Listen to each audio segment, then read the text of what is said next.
Que pensa grande, planeja o futuro e gosta de aproveitar as oportunidades que surgem, você não pode ficar de fora do Impulso Bayer, o maior programa de fidelidade do agro brasileiro. E o Impulso Bayer funciona de um jeito muito simples.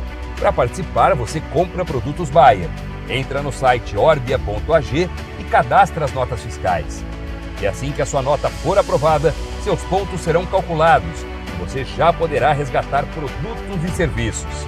Também, a partir do cadastro das notas fiscais, você junta impulsos, que vão determinar o seu número de estrelas. Você pode ser cliente de 1 a 5 estrelas. Quanto mais produtos Bayer comprar, maior será a sua classificação e mais benefícios você acessa, como entrada gratuita em eventos, viagens exclusivas e acesso a soluções que vão alavancar o seu negócio. Saiba mais em agrobayer.com.br/impulso-bayer. É o Impulso Bayer, impulsionando você para o futuro.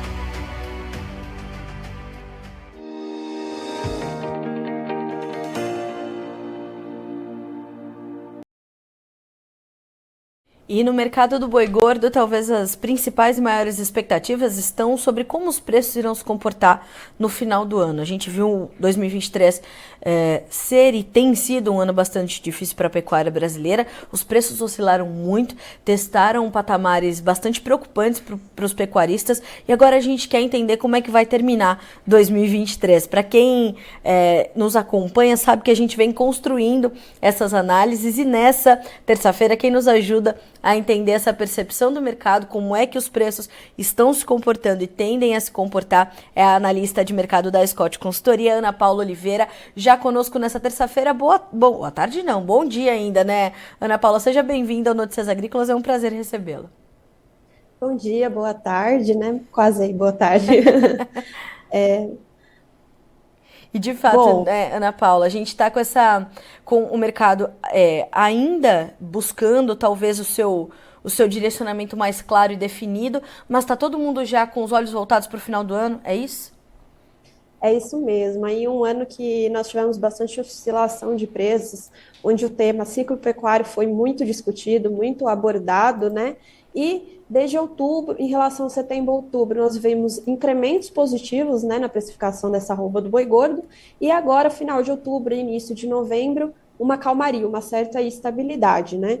O que nós acreditamos é que talvez entre um mercado varejista, né, o escoamento dessa carne e o preço da arroba do boi gordo tem encontrado aí um ponto de equilíbrio.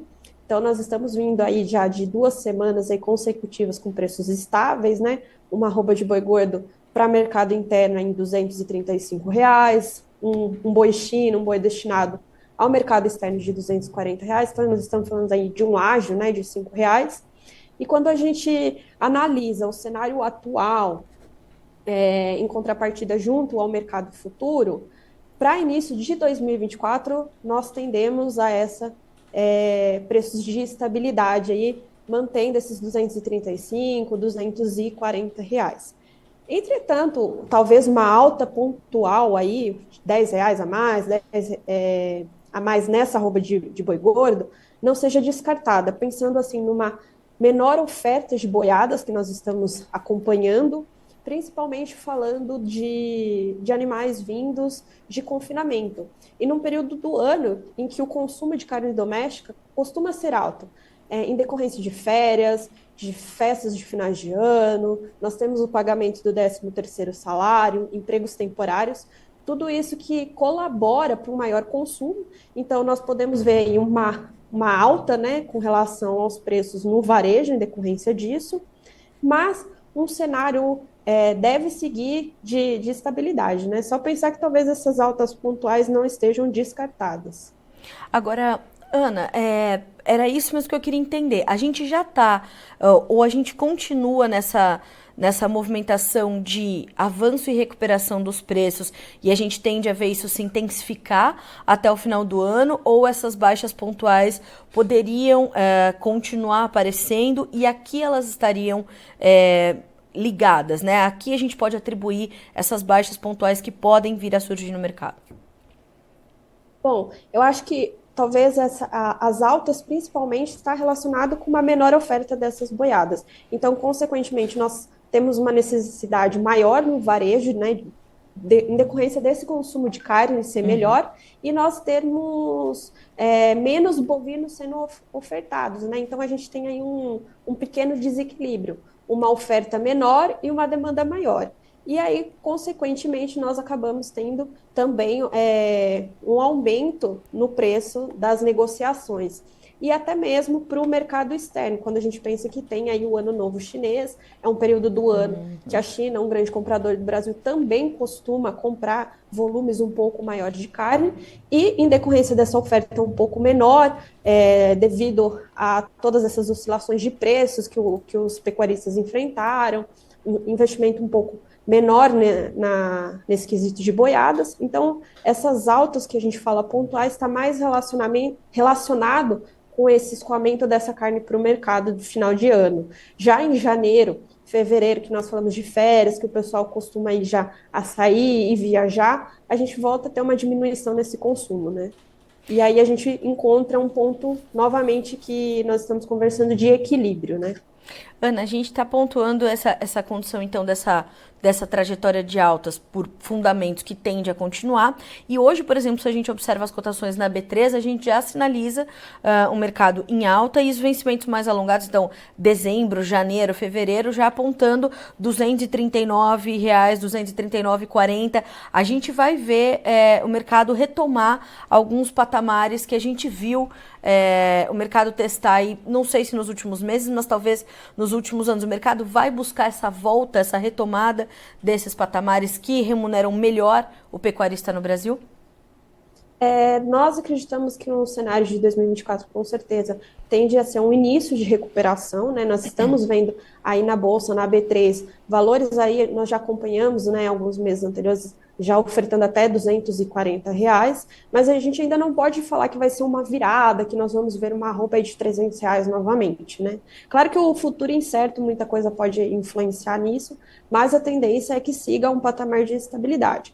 Entretanto, o que nós podemos começar a observar em 2024 são algumas altas relacionadas ao mercado de reposição. Nós tivemos um abate recorde no primeiro semestre de fêmeas, né? Então, consequentemente, nós temos menos fêmeas nessa estação de monta, consequentemente, um número menor de bezerros, o que vai influenciar nos preços. Então, a gente começa a ver os sinais positivos no ano que vem com relação a isso. E Ana, como é que você vê o consumo também se comportando o ano que vem? Qual é a perspectiva? Porque a gente teve um 2023 também difícil para a demanda. A gente teve dificuldades na exportação em determinados momentos do ano e a gente teve também o consumo interno derrapando um pouquinho pelo poder aquisitivo do brasileiro um pouco comprometido. Como é que a gente já tem essa percepção para o consumo em 2024? Segundo um relatório recente da ISGA, discutindo as perspectivas positivas com relação ao mercado de carne no Brasil, nós vamos registrar, em média, para 2023, um recuo de 5,1%, 5% em média, mas as perspectivas são de um aumento aí em 2024 de até uns 3% até mais, né? Então, a gente acredita que o consumo vai continuar positivo, ou até melhor, né? Nós estamos projetando aí uma expectativa de melhora nesse mercado. Tá. E como é que a gente entende isso chegando aos preços? Vai ser mais um componente, portanto, de favorecimento para esse início de recuperação, como você pontuou, para 2024? Isso, exatamente. Nós vamos ver com relação aos preços, né? Uma entrada menor de bezerros em ciclos de recria e de terminação, em decorrência desse grande abate que nós tivemos de fêmea. Então, a demanda vai seguir firme, né, pela carne, e nós vamos ofertar um pouquinho menos, né, de boiadas. Então, isso faz com que tenha uma valorização dessas arrobas, da carne em si, para 2024. Tá. E Ana, como é que a gente está entendendo o comportamento dos pecuaristas nesse momento, diante dessa, mesmo que ainda, né, caminhando devagarzinho essa recuperação dos preços, como é que elas têm impactado nas decisões dos pecuaristas, como é que eles observam nesse momento esse movimento, para ir tomando as suas decisões ali de comercialização, de recomposição de rebanho, de boiadas? Como é que ele está olhando esse momento e se comportando? Atualmente, nós estamos vendo assim os pecuaristas um pouco mais retraídos, entretanto, eles já estão começando a enxergar um pouco essa virada de final de ano, que costuma ocorrer aí historicamente. Então, às vezes, nós vemos a indústria tentando ofertar um pouco menos e o pecuarista mais retraído, já que nós temos menos boiada, então eles estão também, assim, segurando um pouco os preços, negociando nessa média e não aceitando menos, né, com relação às ofertas. Isso tem ajudado bastante. E Ana, como é que a gente entende também a demanda nesse momento por parte dos frigoríficos? Como é que eles estão se comportando e como é que eles chegam a impactar os preços nesse momento? Nesse momento, nós estamos vendo escalas bem posicionadas. Em algumas regiões do Brasil, nós vemos as escalas se alongando um pouquinho, né? Mas agora em novembro nós vamos aí, temos já uma expectativa desse aumento de consumo em relação, nós já tivemos feriados, temos mais alguns feriados aí pela frente, o que faz com que melhore esse escoamento, e isso reflete, né, na procura dos frigoríficos em relação a essas boiadas. Ou seja, né, Ana, a gente... Pois não, por favor, pode continuar. Não, então a gente vai ver essa busca pelas boiadas, nós já temos um número reduzido e um pecuarista firme na negociação, né? Então, a gente tem notícias positivas e um tempo, a gente ficou um bom período de 2023 trazendo notícias bastante duras para os pecuaristas brasileiros, mas pelo que eu posso entender, a gente está começando de fato a desenhar um novo momento, né, Ana?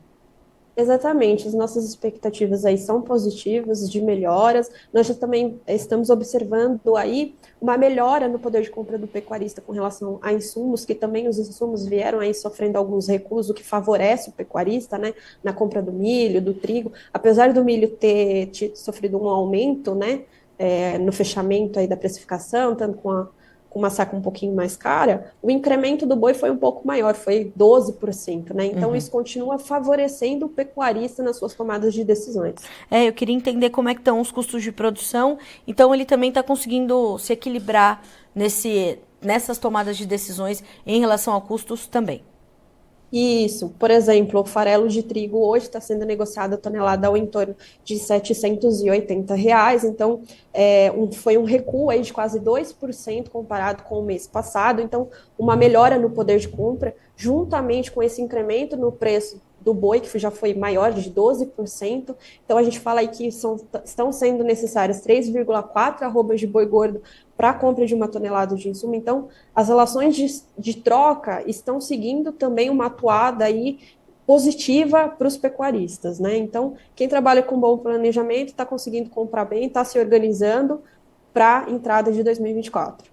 Bom, Ana, como eu te falei, né? É bom a gente saber que a gente pode trazer boas notícias para os pecuaristas nesse momento, boas perspectivas. Hoje os preços subindo na B3, a gente está realmente num momento de virada. Tem alguns sinais de alerta de outro lado, Ana, que você traria como pontos de atenção para o setor? Olha, vamos observar esses pontos porque esses podem conter esse movimento de recuperação dos preços. Tem alguns sinais ali que a gente pode pontuar para o pecuarista?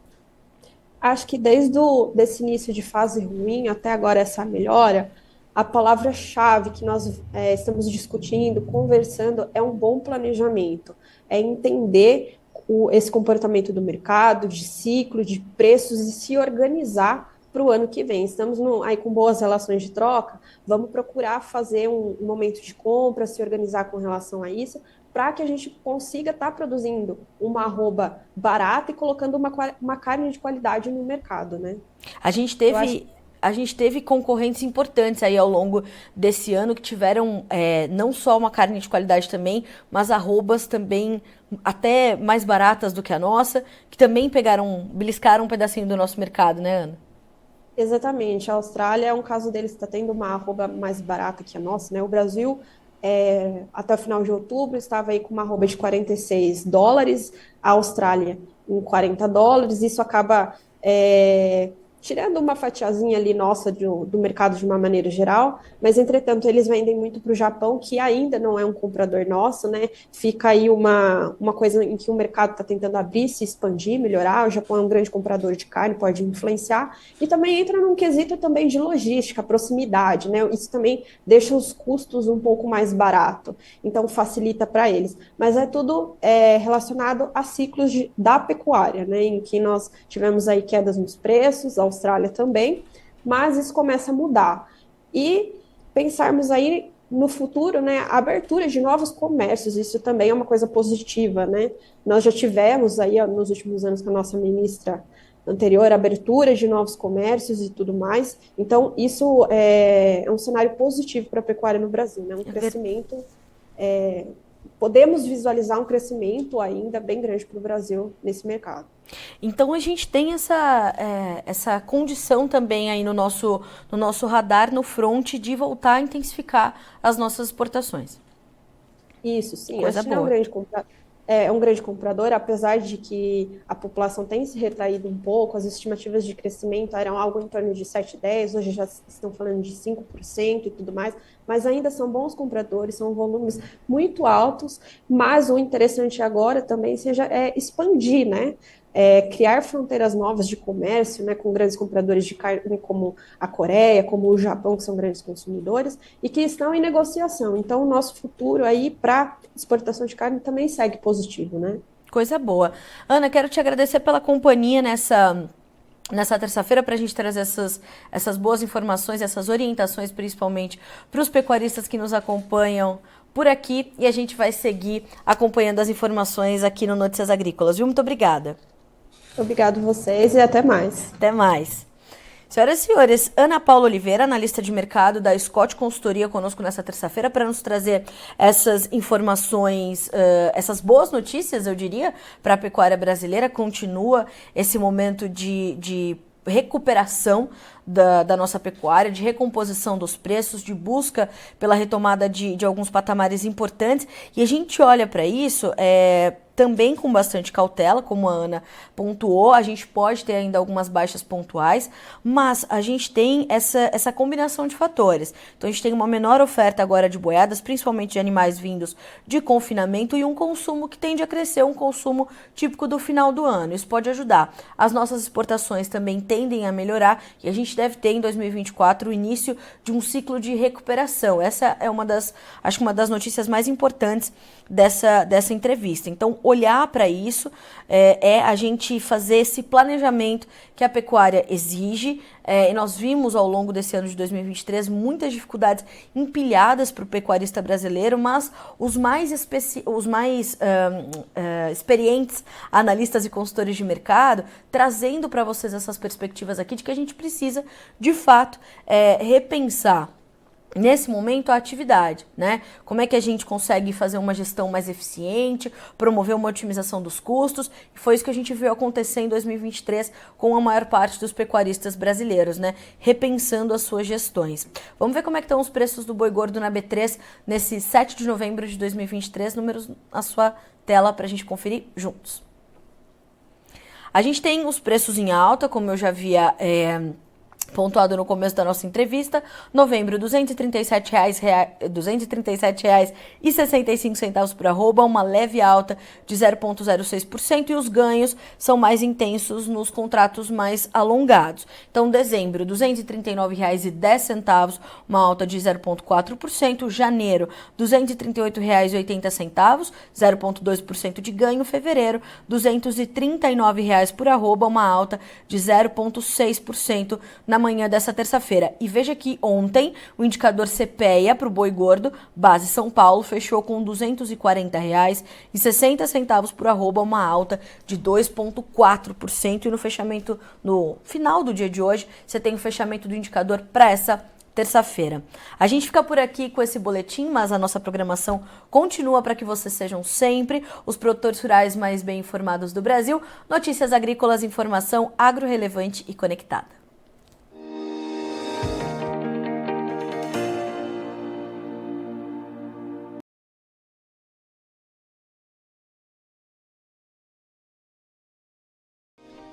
Se inscreva em nossas mídias sociais. No Facebook, Notícias Agrícolas. No Instagram, @Notícias Agrícolas. E em nosso Twitter, @Norteagri. E para não perder nenhum vídeo, não se esqueça de nos acompanhar no YouTube e na Twitch, Notícias Agrícolas Oficial.